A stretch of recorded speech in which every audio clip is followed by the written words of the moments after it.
Hello बच्चों, स्वागत है आज के क्लास में। और आज हम केमिस्ट्री का लेसन 2 का बिलियन चैप्टर से ऑब्जेक्टिव प्रश्न लेकर आए हैं। और ये भी प्रश्न बच्चों आपके एग्जामिनेशन में काफ़ी लाभदायक साबित होगा। तो चलिए बच्चों, आज की क्लास की शुरुआत की जाए। और मैं इसी तरह से आपके साथ, है ना, केमिस्ट्री के जितने भी लेसन हैं, लेसन वाइज ऑब्जेक्टिव क्वेश्चन लेकर आता रहूँगा। तो देखिए, पहला प्रश्न काफ़ी रोचक क्वेश्चन है बच्चों। कहता है कि कैल्शियम नाइट्रेट का वान ऑफ गुणांक क्या होगा, यानी कितना है ना। तो ए ऑप्शन है बच्चों 1, बी है 2, सी है 3 और डी है 4। ठीक है, तो देखिए मैं इसका आंसर बताना चाहता हूँ कि कैल्शियम नाइट्रेट का वान ऑफ गुणांक जो होता है बच्चों, ये 3 होता है। ये क्या होता है? 3 होता है। आप मेरे साथ कलम कॉपी लेकर साथ में बैठे, जितने भी मैं क्वेश्चन करवाऊंगा सभी क्वेश्चन का आंसर अपने कॉपी में क्वेश्चन विथ आंसर करते जाओ। और ये आपके एग्जामिनेशन में रामबाण साबित होगा बच्चों। ठीक है, क्योंकि देखिए ऑब्जेक्टिव जो होता है वह स्कोरिंग पॉइंट होता है। ऑब्जेक्टिव जो होता है ना, हमारा स्कोरिंग पॉइंट होता है किसी भी एग्जामिनेशन के लिए। तो आप ऑब्जेक्टिव पर जितना ज़्यादा कमांड करोगे उतना आपके लिए बेहतर होगा। तो चलिए बच्चों, हम आगे बढ़ते हैं। और दूसरा क्वेश्चन है कि परासरणी दाब बढ़ता है जब क्या होता है, यानी कि तापक्रम बढ़ता है, तापक्रम घटता है, आयतन बढ़ता है और इनमें से कोई नहीं। ठीक है, तो ये कहता है कि हमारा जो पाई बराबर सी आर टी होता है। ठीक है, आप पढ़े होंगे पाई बराबर सी आर टी। ठीक है, पाई बराबर सी आर टी जो होता है, ये पाई जो होता है ना, ये पाई जो होता है, इसी को कहते हैं बच्चों हम सरनी दाब कहते हैं। ठीक है, तो देखिए पाई यहाँ पर प्रसरणी दाब जो है हमारा, ये दोनों कांस्टेंट होता है। मान लिया जाए ये कंसंट्रेशन होता है, ये हमारा गैस नियतांक होता है। तो किस पे डिपेंड कर गया? टी पर डिपेंड कर गया। यानी कि प्रसरणी दाब जो है बच्चों बढ़ने पर तापक्रम जो है ना वो बढ़ता है। तापक्रम क्या होता है बच्चों? तो बढ़ता है। ठीक है, तो चलिए बच्चों आगे बढ़ते हैं। और ये तीसरा नंबर प्रश्न जो है ये भी हाईलाइटेड प्रश्नों में से एक है। कहता है निम्न में से ताप द्वारा प्रभावित नहीं होती है। मैंने आपको बताने है कि हम 4 विकल्प में कौन ताप से प्रभावित नहीं होता है। पहला ऑप्शन है बच्चों नॉर्मलता, बी है फॉर्मलता, सी है मोलरता और डी है मोलरता। इसमें जो हमारा जो भी कंसंट्रेशन दिया हुआ है सारा जो है ना सांद्रण का ही ये रूप है। नॉर्मलता, नॉर्मलिटी, फॉर्मलिटी, मोलरिटी और मोलालिटी। ठीक है, तो इसमें बच्चों ऑप्शन नंबर डी मारेंगे। ऑप्शन नंबर क्या मारेंगे बच्चों? डी मारेंगे कि ऑप्शन नंबर डी जो है ना इस क्वेश्चन का करेक्ट आंसर है। ओके, देखिए चौथा नंबर प्रश्न हम आपके सामने लेकर आते हैं। देखिए चौथा नंबर प्रश्न क्या है। कहता है आपेक्षिक वाष्प दाब का नमन होता है पी एस बटा पी ज़ीरो, और बी होता है P zero minus P S बटा पी ज़ीरो, और सी पी जीरो बटा पी एस, और डी होता है P zero minus P S होता है। ठीक है, तो ये आपेक्षिक वाष्प दाब का अवनमन का ये फॉर्मूला होता है। ठीक है, और ये देखिए बच्चों ऑप्शन नंबर बी ना इसका करेक्ट आंसर होगा कि आपेक्षिक वाष्प दाब का अवनमन जो होता है P zero minus P S बटा पी जीरो होता है। ठीक है, चलिए बच्चों आगे बढ़ा जाए। और ये 5वां नंबर प्रश्न आपके सामने रखते हैं। ठीक है, कहता है पी वी बराबर एस टी में एस का मान किसके बराबर होता है। तो पहला ऑप्शन है आर के बराबर, बी है आर के मान से छोटा, सी आर के मान से बड़ा और डी बराबर नन। अभी जस्ट मैंने लिखा था कि पी बराबर जहाँ पी वी बराबर क्या होता है ना, पी वी बराबर क्या होता है बच्चों? एन आर टी होता है। ठीक है, तो एन आर टी होता है। तो नंबर ऑफ मोल को यदि 1 रख दिया जाए यानी कि पी वी बराबर सीधे आर टी होगा। इसका मतलब बच्चों कि एस का मान जो होगा ना इस आर के बराबर होगा। ऑप्शन नंबर ए ना करेक्ट आंसर होगा। ऑप्शन नंबर ए जो होगा ये हमारा करेक्ट आंसर होगा। चलिए बच्चों आगे बढ़ते हैं और ये 6वें नंबर प्रश्न की ओर। ठीक है, 6ठा नंबर प्रश्न क्या कहता है बच्चों? मानव रक्त का पीएच मान होता है। पहला ऑप्शन है 6.5, बी है 7, सी है 7.4, डी है 8.2। ये भी काफ़ी, इसको VBI के कैटेगरी में इसको आप इस प्रश्न को आप रख सकते हो। ठीक है, कि मानव रक्त का पीएच मान क्या होता है बच्चों? तो मानव रक्त का पीएच मान जो होता है ना वो 7.4 होता है ना। ऑप्शन नंबर सी जो है ना बिल्कुल करेक्ट आंसर है। ओके बच्चों, बढ़ा जाए और ये 7वां नंबर प्रश्न आपके सामने रखते हैं। ठीक है, देखिए क्या कहता है समुद्र जल का आ, परिसारक दाब लगभग होता है 30 एटीएम यानी 30 एटमॉस्फेयर, 10 एटमॉस्फेयर और 20 एटमॉस्फेयर और एक डी जो है 1 एटमॉस्फेयर। ठीक है, तो देखिए ये भी काफ़ी अच्छा प्रश्न लग रहा है हमें। ठीक है, इसको आप भी वीवीआई कैटेगरी में आप इस क्वेश्चन को रख सकते हैं, इस क्वेश्चन को भी आप वीवीआई कैटेगरी में आप रख सकते हो।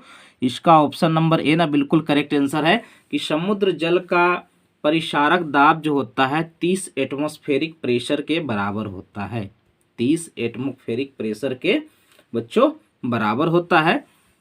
ओके बच्चों, चलिए आप 8वां नंबर प्रश्न आपके सामने रखते हैं कि 8वां नंबर हमारा प्रश्न है क्या। ठीक है, ओके, कहता है HCl और H2O के अस्थिर क्वाथी मिश्रण में होगा पहला 48% HCl, 20 दूसरा 22.2% HCl, तीसरा 36% HCl और डी जो है 20.2% HCl। ठीक है, तो ये काफ़ी अच्छा प्रश्न है बच्चों। ठीक है, तो इसका मैं ऑप्शन नंबर डी करता हूँ, है ना। सभी क्वेश्चन को ऑप्शन जो है अपने कॉपी में लिखते जाइए, क्वेश्चन विथ आंसर। ओके बच्चों, चलिए बच्चों अब आते हैं 90 नंबर प्रश्न की ओर। ठीक है, कि 90 नंबर हमारा प्रश्न है क्या। ठीक है, कुछ बातें भी होगी और इसी तरह से हमारा चलता रहेगा। कहता है कौन सी सांद्रण इकाई ताप से स्वतंत्र होती है। कौन सी सांद्रण का जो इकाई है मोललता है बच्चों, मोलरता है, नॉर्मलता है और भार आयतन अनुपात है। ठीक है, तो कहता है कौन सी सांद्रण इकाई जो है ताप से स्वतंत्र होता है बच्चों, तो इसको भी नोट कीजिएगा अपने कॉपी में कि मोललता होता है, जिसको मोलालिटी कहते हैं। ठीक है, चलिए बच्चों आगे बढ़ा जाए और देखिए 10वां नंबर प्रश्न आपको दिख रहा होगा, ये काफ़ी हाईलाइटेड प्रश्न है बच्चों, काफ़ी इंपॉर्टेंट प्रश्न में ये कैटेगरी में रख सकता हूँ। कहता है 0.1 एम बी यानी बेरियम नाइट्रेट घोल का वांटहब गुणांक 2.74 है तो विघटन स्तर क्या होगा। ठीक है, वांटहब गुणांक 2.74 है तो विघटन स्तर क्या होगा, है ना। पहला ऑप्शन है 91.3%, बी है 87%, सी है 100%, डी है 74%। चूंकि ये टॉप मोस्ट हाईलाइटेड क्वेश्चन में से एक है बच्चों, तो इसका ऑप्शन नंबर है बी मारता हूँ। क्या मारता हूँ, बी मारता हूँ। ओके बच्चों, चलिए बच्चों आगे बढ़ा जाए और 11वां नंबर प्रश्न को देखा जाए। कहता है किसी घोल का प्रसारण दाब का संबंध दिया गया है, पाई बराबर ST/C, पाई बराबर CT/S, पाई बराबर SC/T और पाई बटा C बराबर CST। ठीक है, तो यहाँ पर क्या है ना कि काफ़ी अच्छा प्रश्न है। इसके पहले हमने डिस्कस किया था कि बच्चों पाई बराबर जो होता है ना ये CRT होता है। ठीक है, पाई बराबर क्या होता है, CRT होता है। ठीक है, तो उसके हिसाब से ऑप्शन नंबर डी ना करेक्ट आंसर होगा। ओके, चलिए बच्चों आगे बढ़ते हैं और ये 12वां नंबर प्रश्न आपके सामने रख रहे हैं कि 12वां नंबर प्रश्न हमारा है क्या। कहता है बच्चों ना कि H3PO4 के 1 m बिलियन की नॉर्मलता क्या होगी। काफ़ी अच्छा प्रश्न है। कहता है H3PO4 के 1 m बिलियन की नॉर्मलता क्या होगी, 0.5 n, 1 n और 2 n और ये 3 n। ठीक है, ये भी काफ़ी बेहतरीन प्रश्न है बच्चों, इसे भी मैं VVI कैटेगरी में रख सकता हूँ। ठीक है, तो देखिए बच्चों इसका option number D correct answer होगा कि H3PO4 के 1 बिलियन की नॉर्मलता जी होगी जो बच्चों वो ये होगा हमारा 3n। ठीक है, आगे बढ़ा जाए। ओके बच्चों, और ये हम 13वां नंबर प्रश्न लेकर आते हैं आपके सामने। देखिए क्या कहता है। कहता है दो द्रवों का एक मिश्रण जो अस्थिर संगठन पर उबलता है कहलाता है। काफ़ी अच्छा प्रश्न ये भी है ना। इसमें मैं टिक कर रहा हूँ। ठीक है, जिस मैं प्रश्न को हाईलाइटेड करूँ उस प्रश्न काफ़ी इंपॉर्टेंट होगा बच्चों आपके एग्जामिनेशन के लिए। तो देखिए बच्चों कहता है इसको एजोट्रोप कहते हैं। क्या कहते हैं बच्चों, एजोट्रोप कहते हैं। ओके, चलिए देखिए 14वां नंबर प्रश्न क्या है, ये भी आपका काफ़ी हाईलाइटेड प्रश्न है में से एक है। कहता है निम्नलिखित में से कौन सा अनुसंख्यक गुण धर्म नहीं है, हिमांक अवनमन, क्वथनांक उन्नयन, प्रकाशिक सक्रियता और बास दमन का सापेक्ष अवनति। पता होगा इसमें 90% बच्चे ऑप्शन नंबर सी मारेंगे। ठीक है, कि चूंकि देखिए ये है आपका हिमांक अवनमन, क्वथनांक उन्नयन और बास दाब का सापेक्ष अवनमन, ये सभी अनुसंख्यक गुण धर्म है, जबकि प्रकाशिक सक्रियता जो है अनुसंख्यक गुण धर्म में हम इसे शामिल नहीं कर सकते हैं बच्चों। ठीक है, तो ये बच्चों हमारा काफ़ी अच्छा प्रश्न है। ठीक है, और चलिए आगे बढ़ते हैं और 15वां नंबर क्वेश्चन आपके सामने रखते हैं। ठीक है, देखिए 15 नंबर क्वेश्चन आपके सामने आया होगा। कहता है आदर्श विलयन में मिश्रित होने के कारण अवयवों के एथाल्पी परिवर्तन होता है 0, बी पॉजिटिव, नेगेटिव और नन, है ना। इसका ऑप्शन 0 मारेंगे। ठीक है, चलिए बच्चों आगे बढ़ते हैं और ये हम आपके सामने 16वां नंबर प्रश्न रख रहे हैं। कहता निम्न से कौन अनुसंख्यक गुण है? श्यानता, पृष्ठतनाव, तरलता और प्रासरण दाब। तो इसको आप क्या कर सकते हैं? ऑप्शन नंबर डी को आप मार सकते हो। ओके बच्चों, चलिए बच्चों आगे बढ़ते हैं और आपके सामने हम अब रखते हैं। ठीक है, आपके सामने रखने जा रहे हैं हम क्वेश्चन नंबर 17। कहता है बच्चों कि किसी बिलियन में विलय का मोल प्रभाज व्यक्त किया जाता है एक सॉलिड बराबर स्मॉल एन बटा small n plus capital N, B x solid बराबर कैपिटल एन बटा small n plus capital N, और सी एक्स सॉलिड बराबर एन बटा एन और D none. Option number A correct answer होगा। ठीक है, अब आगे कहता है बच्चों, आपको क्वेश्चन नंबर 18 दिख ही रहा होगा। कहता है निम्नलिखित में से कौन राउल्ट नियम है? P बराबर P0x, बी P0 और PX और P बराबर KH इंटू एक्स और डी नन ऑफ दीज। ठीक है, तो ऑप्शन नंबर सी ना बिल्कुल करेक्ट आंसर है। ओके, देखिए क्वेश्चन नंबर 19 भी दिख ही रहा होगा। ठीक है, कहता है आइसोटोनिक विलयन वे हैं जिनके बराबर होते हैं। आइसोटोनिक विलयन में क्या बराबर होते हैं बच्चों? पराशरिक, हिमांक, क्वथनांक और डी ऑल। इसका ऑप्शन नंबर ए है ना। इसको भी हम हाईलाइटेड क्वेश्चन में रख सकते हैं, इसको VVI कैटेगरी में इसको बच्चों हम रख सकते हैं। आप स्टार्टिंग से एंड तक बने रहिए हमारे साथ, और जो भी इंपॉर्टेंट क्वेश्चन मैं टिक लगाऊंगा, जो भी इंपॉर्टेंट क्वेश्चन आपको लगे, ठीक है, उसको आप एकदम बिल्कुल पॉइंट आउट कर जाओ, बिल्कुल रट्टा मार जाओ। ठीक है, देखो बच्चों रट्टा मारने का कोई समय नहीं होता है। ठीक है, जब भी आप बैठो, जब दिल करे, जब इच्छा करे आप बैठो और क्वेश्चन को, है ना, एक आप कार्डबोर्ड ले लो, है ना, उस क्वेश्चन और आंसर को कार्डबोर्ड पर लिखो। ठीक है, उसके बाद क्वेश्चन आंसर लिखते जाओ, मिटाते जाओ, लिखते जाओ, मिटाते जाओ।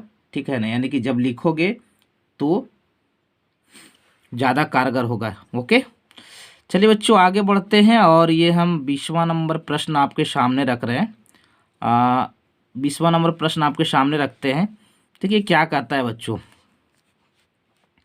कहता है ग्लूकोज, ठीक है, ग्लूकोज के जलीय विलयन की शक्ति 10% है, तो इसके 1 ग्राम मोल कितने आयन में घुले हुए हैं? काफ़ी अच्छा प्रश्न है बच्चों। कहता है ग्लूकोज के जलीय विलयन की शक्ति 10% है, तो इसके 1 ग्राम मोल कितने आयन में घुले हुए हैं? ऑप्शन है 18 लीटर, बी 9 लीटर, सी 0.9 लीटर और डी 1.8 लीटर। ये भी ना टॉप मोस्ट VVI प्रश्नों में से एक है बच्चों। ठीक है, तो इसका आंसर है ऑप्शन नंबर डी है। क्या है बच्चों? ऑप्शन नंबर डी है। ओके, आगे बढ़ते हैं बच्चों, 21वां नंबर प्रश्न आपके सामने रखते हैं। कहता है कि कौन ताप द्वारा प्रभावित नहीं होता है? सामान्यता, मोलरता और फॉर्मलता। तो मोललता जिसको मोललिटी कहते हैं, जिसको क्या कहते हैं? मोलालिटी बोलते हैं इंग्लिश में। ठीक है, मोलालिटी इसको बोलते हैं बच्चों। ठीक है, कि ये मोलालिटी जो है ना ताप पर डिपेंड नहीं करता है। ओके, आगे बढ़ते हैं और ये 22वां नंबर प्रश्न है ना, ये भी काफ़ी टॉप मोस्ट VVI क्वेश्चन में से। कहता है मोललता यानी कि मोलालिटी प्रदर्शित होती है ग्राम पर लीटर, लीटर पर मोल, मोल पर लीटर, मोल पर किलोग्राम। तो ऑप्शन नंबर डी मारेंगे ऑप्शन बच्चों। ठीक है, चूंकि इसका फॉर्मूला होता है weight of number of mole of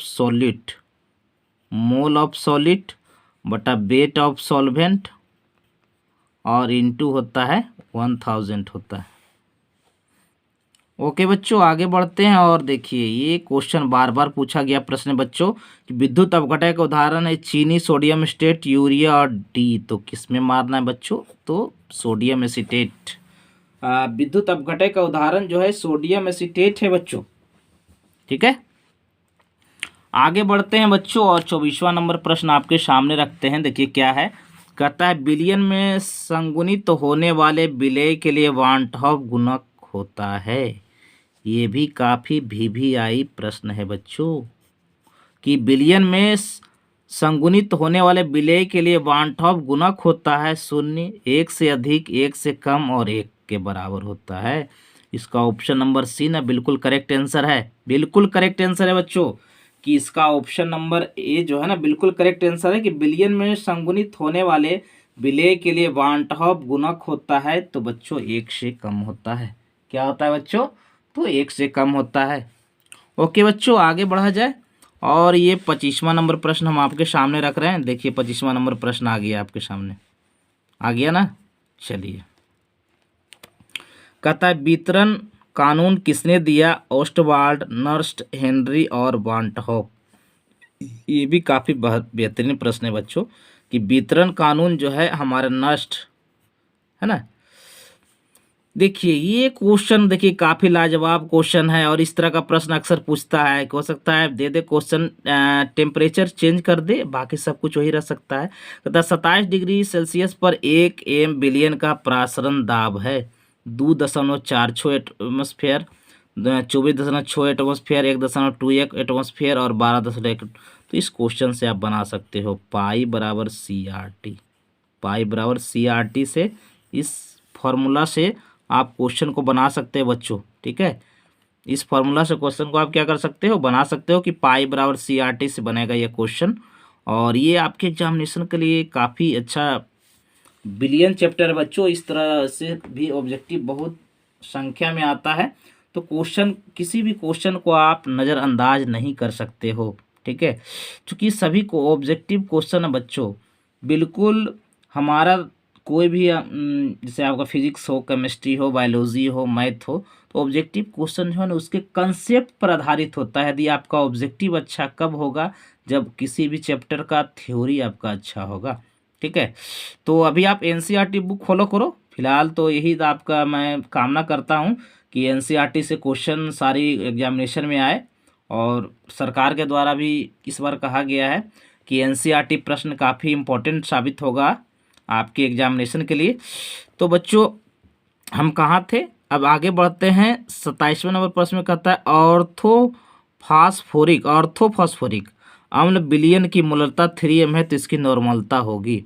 orthophosphoric अम्ल 9n.3n 3n 3n और 3n और ये है 1n। इसका ऑप्शन एक करेक्ट आंसर होगा। अच्छा क्वेश्चन लग रहा था हमको। ठीक है, चलिए बच्चों आगे बढ़ते हैं और 28वें नंबर प्रश्न की ओर देखते हैं कि हमारा 28वां नंबर प्रश्न क्या कहता है बच्चों।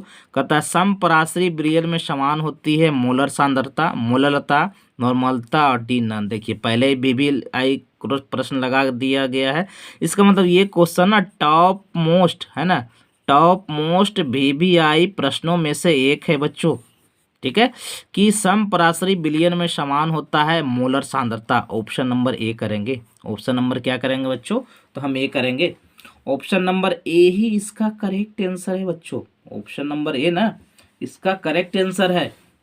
और मैं बता देना चाहता हूं बच्चों कि हमारे ड्रीम क्लासेज के लर्निंग ऐप पर 11-12 का कोर्स उपलब्ध है। उसमें साइंस के बच्चे हमारे साथ जुड़ सकते हैं पूरे 1 ईयर। ठीक है, और बहुत कम ही फ़ी है उसका। ठीक है, अलग अलग सब्जेक्ट का भी कोर्स है, उसको भी आप परचेज कर सकते हो। जो बच्चे 2021 में 12वां में जाने वाले हैं उन सभी बच्चे भी हमारे लर्निंग ऐप पर से पढ़ाई कर सकते हैं। और उसमें हमारे जितने भी ड्रीम क्लासेज के टीचर्स हैं सभी ने काफ़ी अच्छा मेहनत किया इस बार। ठीक है, और तो बच्चों आगे बढ़ा जाए और हम 29वें नंबर प्रश्न की ओर बढ़ते हैं कि हमारा 29वां नंबर प्रश्न है क्या। देखिए अब क्या कहता है बच्चों। कहता है निम्न में से कौन अनुसंख्यक गुण धर्म का प्रतिनिधित्व नहीं करता है? क्वथनांक का उन्नयन, प्रासरण दाब, ऑप्टिकल गतिविधि और बास दाब का अपेक्षिक अवनमन। देखिए इस तरह क्वेश्चन बार बार रखा गया है, इस तरह का क्वेश्चन ना बार बार रखा गया है, इसलिए सब क्वेश्चन जो है ना काफ़ी इंपॉर्टेंट क्वेश्चन है, ये सब ना काफ़ी इंपॉर्टेंट क्वेश्चन है। तो इसका ऑप्शन नंबर सी है ऑप्टिकल गतिविधि। चूंकि देखिए ये तो अनुसंख्यक गुणधर्म को पालन करता है, प्रासरण दाब भी करता है, बास दाब का अपेक्षिक अवनमन भी करता है, यानी ऑप्टिकल गतिविधि जो है हमारा अनुसंख्यक गुणधर्म में नहीं आता है। ओके बच्चा, देखिए तीसरा नंबर प्रश्न हमारा क्या कहता है, ठीक है, कहता है कि किसका क्वथनांक एक वायुमंडल दाब पर सबसे उच्च होता है। ये काफ़ी वीवीआई प्रश्न है बच्चों, ये कहाँ रह गया क्वेश्चन जी, है ना। ये मैं क्वेश्चन खोज रहा था कि इस तरह का क्वेश्चन हमें कहाँ मिलेगा। तो ये 30वां नंबर प्रश्न है बच्चों, और ये काफ़ी हाईलाइटेड और टॉप मोस्ट वीवीआई प्रश्नों में से एक है। कहता है किसका क्वथनांक एक वायुमंडलीय दाब पर सबसे उच्च होता है। तो ऑप्शन ए है बच्चों 0.1 MnHCl, बी है 0.1 M सुक्रोज, और सी है 0.1 BaCl2, और डी है 0.1 ग्लूकोज। तो ये भी काफ़ी तगड़ा प्रश्न है ना। तो ऑप्शन नंबर सी इसका बिल्कुल करेक्ट है, आंसर है बच्चों। यह प्रश्न बार बार पूछा जाता है एग्जामिनेशन में, और जितने भी ऑब्जेक्टिव में कराऊं या फिर हमारे जो भी ऑब्जेक्टिव करोगे ना, जितना ज़्यादा से ज़्यादा ऑब्जेक्टिव आप अटेम्प्ट लोगे अभी बच्चों, उतना ज़्यादा ज़्यादा आप एग्जामिनेशन में भी अटेम्प्ट करोगे, ठीक है। क्योंकि ऑब्जेक्टिव ही आपका स्कोरिंग पॉइंट होता है बच्चों, और ऑब्जेक्टिव से आप अच्छे मार्क्स ला सकते हो। ऑब्जेक्टिव बार बार मैं कह रहा हूँ कि ऑब्जेक्टिव के बाद शॉर्ट क्वेश्चन, ठीक है, शॉर्ट क्वेश्चन से भी काफ़ी एग्जाम में अच्छे मार्क्स ला सकते हो आप। और उसके बाद बच्चों ध्यान दे रहा है लॉन्ग क्वेश्चन पर, पहले ऑब्जेक्टिव फिर शॉर्ट तब फिर लॉन्ग, ठीक है। और ये मेरा एक्सपीरियंस का, ये मेरा सोचना है, ये मेरा थिंकिंग है, ठीक है। तो ओके बच्चों, आज है ना मैं 30 क्वेश्चन ही लेकर आया, पर चूँकि प्रत्येक क्वेश्चन है लेसन में 30 प्रश्न, तो जितना ज़्यादा से ज़्यादा हो सकेगा मैं क्वेश्चन करवाऊँगा, ठीक है। तो बच्चों आज है ना कि क्लास जो है आज हम यहीं तक समाप्त करते हैं, और अगले क्लास में बच्चों हम लेसन 3 में मिलेंगे, ठीक है। और आज का क्लास आपको कैसा लगा, क्लास क्या आज का जो क्वेश्चन का जो सिलेक्शन है वो आपको कैसा लगा, ये हमें कमेंट में करके ज़रूर भेजिएगा। ओके बच्चों, आज की सेवा समाप्त। ओके बच्चों, बाय बाय।